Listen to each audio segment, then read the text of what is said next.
Alors, dans la Genèse, il y a un problème de traduction. Comment je travaille pas mal sur les traductions. On nous dit, Dieu créa à son image, Dieu créa Adam à son image, homme et femme. Ça ne veut rien dire du tout. Dieu créa à son image Adam, qui est à la fois masculin et féminin. L'expression en hébreu, c'est marqué Zachar Nekeva, c'est le masculin et le féminin, ce n'est pas l'homme et la femme. D'ailleurs, la notion d'homme et de femme, elle apparaît au chapitre suivant, lorsque Ève est sortie de la côte d'Adam, comme on dit. En réalité, cette dualité adamique, elle est là, mais elle n'est pas celle de l'homme et de la femme, elle est celle de la dualité psychique, la dualité intérieure que nous avons, et c'est tout à fait autre chose. L'homme est dans la dualité. Adam est dans la dualité, parce que la cyclologie fait qu'il passe par des phases contradictoires.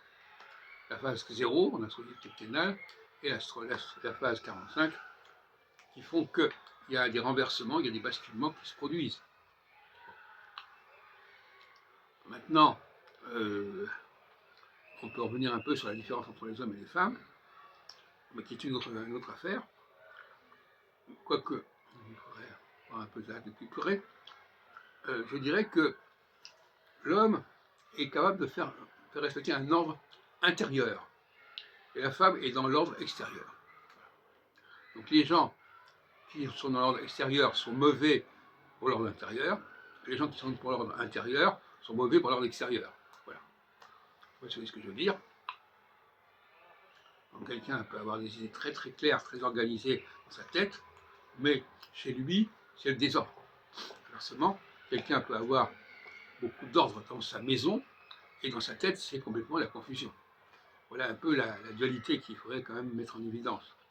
Donc il y a des dualités, il y a des basculements, il y a des cyclicités, mais en aucun cas, ça signifie que Adam est à la fois masculin et féminin, et est à la fois homme et femme.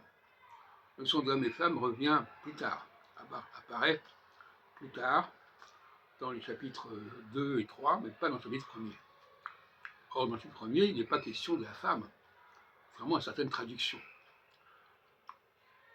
Et justement, la question des traductions est un sujet qui m'intéresse, puisque j'ai étudié cette question-là dans les traductions des traités d'astrologie de Roger Ferrier en anglais, et bien entendu aussi la traduction de Abraham Ibn Ezra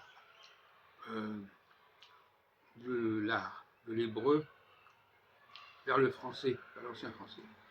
On ne sait pas suffisamment que les traductions latines sont dérivées des traductions françaises, des textes français, et c'est les textes français qui sont l'interface entre l'hébreu et le latin, ce que je ne dis pas assez clairement.